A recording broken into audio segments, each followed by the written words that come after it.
When Moses had finished saying these things to all the people of Israel, he said, I am now 120 years old, and I am no longer able to lead you.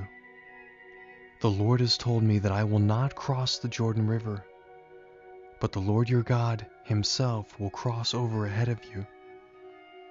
He will destroy the nations living there, and you will take possession of their land.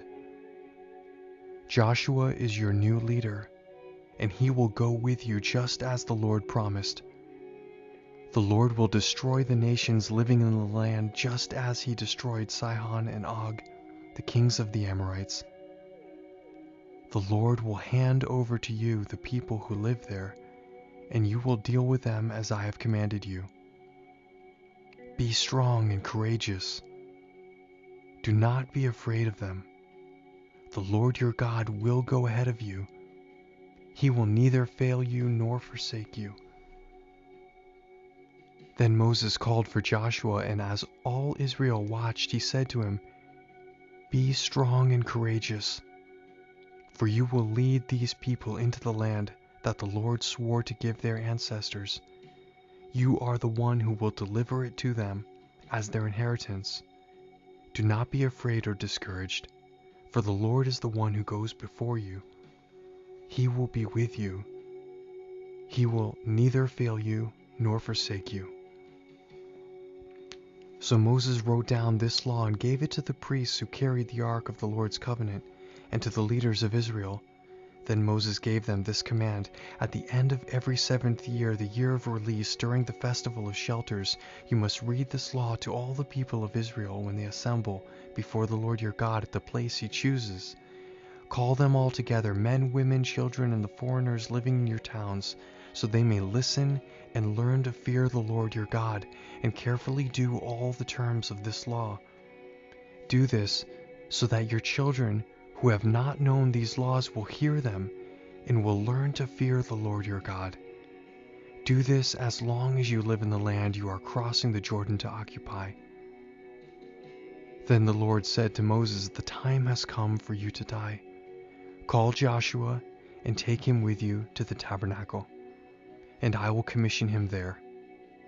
So Moses and Joshua went and presented themselves at the tabernacle.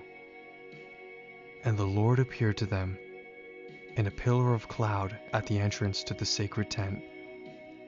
The Lord said to Moses, You are about to die and join your ancestors. After you are gone, these people will begin worshiping foreign gods, the gods of the land where they are going. They will abandon me and break the covenant I have made with them.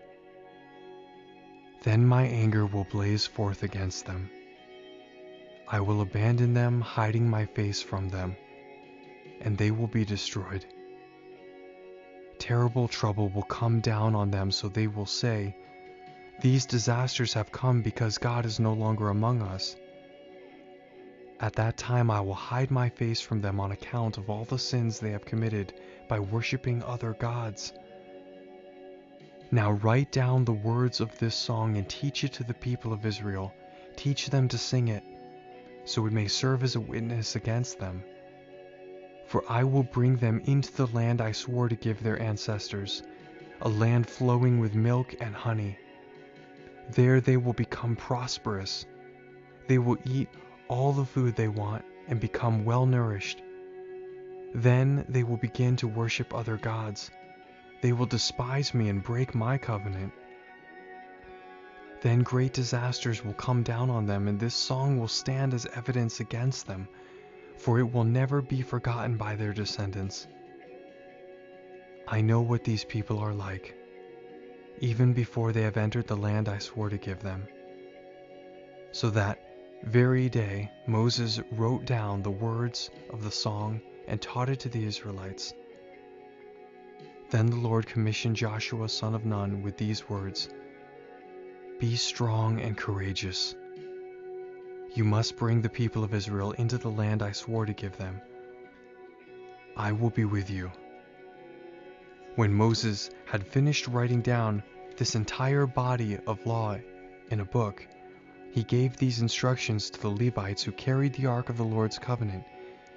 Take this book of the law and place it beside the ark of the covenant of the Lord your God, so it may serve as a witness against the people of Israel. For I know how rebellious and stubborn you are. Even now, while I am still with you, you have rebelled against the Lord. How much more rebellious will you be after my death? Now summon all the leaders and officials of your tribes so I can speak to them and call heaven and earth to witness against them. I know that after my death you will become utterly corrupt and will turn from the path I have commanded you to follow. In the days to come, disaster will come down on you, for you will make the Lord very angry by doing what is evil in his sight. So Moses recited this entire song to the assembly of Israel.